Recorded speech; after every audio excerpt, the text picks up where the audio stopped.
Alright, here's the second set of resonance problems. Okay, we're going to do selenium trioxide and azide ion. Alright, we have 6 plus 6 times 3, which is equal to 24 electrons. So we have selenium as our center, oxygen, oxygen, and oxygen. And if we put in our lone pairs, then we have the octets complete on each one. So the selenium is not happy. So to differentiate, we're going to call this oxygen 1, oxygen 2, and oxygen 3. Okay? So 1, 2, and 3. Alright, to begin with, we're going to start with, let's take a pair from oxygen 1. So our first structure will be oxygen double bond selenium. Okay. Oxygen pair up here. Single bond over here. The double bond would complete the octet. Okay, so everybody's happy. The next structure, we can take the pair from the second oxygen. So we'll have oxygen double bond selenium.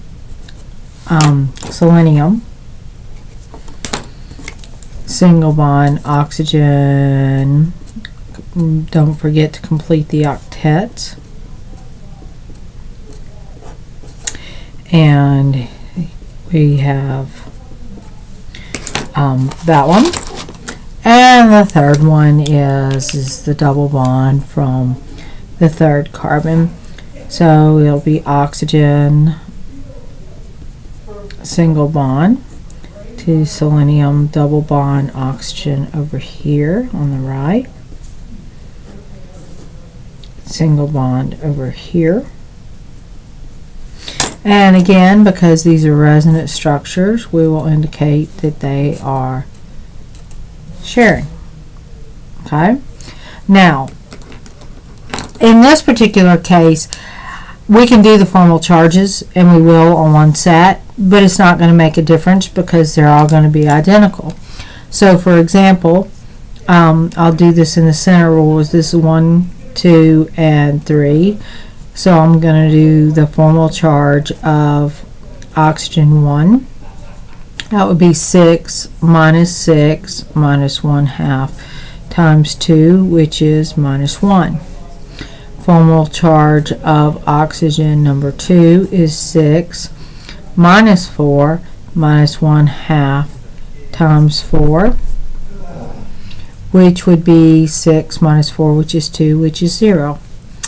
Formal charge of oxygen 3 will match the first one, 6 minus 1/2 times 2, which is equal to 1 minus. Now, the last one is the formal charge of selenium, which selenium is in the same family, so it's 6 minus 0 minus 1/2 times 8, which is 2 plus. Now, the total charge here is 0. Doesn't matter which molecule you'll use, the double bond will always result in a 0 and the singles in a 1 minus. Now remember, the true structure lies somewhere in between with the 3 going. Okay, that brings us to the azide, which is nitrogen 3. That's 5 times 3, which was a minus charge. So that'd be 1. So that's 16 electrons. So our initial nitrogen as our central atom. And when we place the electrons on the outermost species, then we end up with this structure right here. Two things to consider. One, the central nitrogen is not happy because it doesn't have 8, and we will end up with a charge somewhere. So first things first, I'm going to take 1 from each. So I'll end up with nitrogen double bond nitrogen double bond nitrogen. These of course have their octet still complete. We'll have the positive, the negative charge there. Our second structure will be to take both lone pairs from one of the nitrogens. That'll give us a nitrogen triple bond. Nitrogen.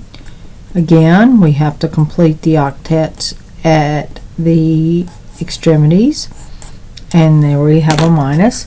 And then the last one would be to take both pairs from the other nitrogen. So instead of having the multiple bond on the left, you're going to have it on the right. Again, completing the octets, because we can't lose our electrons. Now, again, because we have resonant structures, all three are resonant, so we're going to indicate that with our bonds. Now, that being the case, we've got to differentiate. I'm going to refer to the nitrogens in this order of 1, 2, and 3. So, the formal charge of nitrogen 1 and 3 are going to be the same. So, it's going to be 5 minus 4 minus 1/2 times 4, which 5 minus 4 is 1, minus 2 is minus 1. No. 5 minus 4 is 1, minus 2 is minus 2. Sorry. Okay.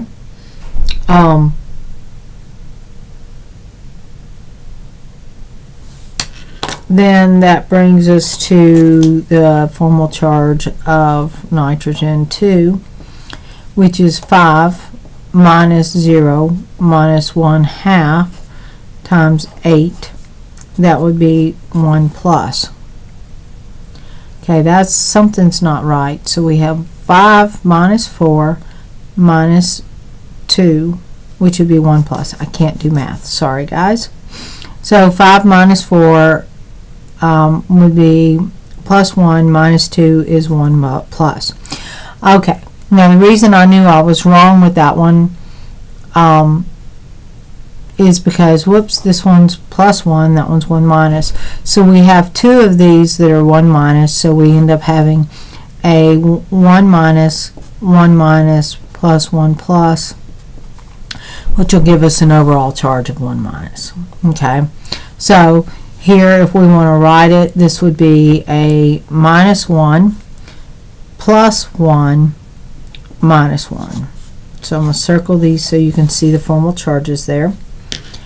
For the blue one, we're going to go formal charge of nitrogen 1, which is the triple bond, is 5 minus 2 minus 1/2 of 6. So that would be 0. Formal charge of the nitrogen in the center, which is nitrogen 2, is 5 minus 0 minus 1/2 times 8, which is 1 plus.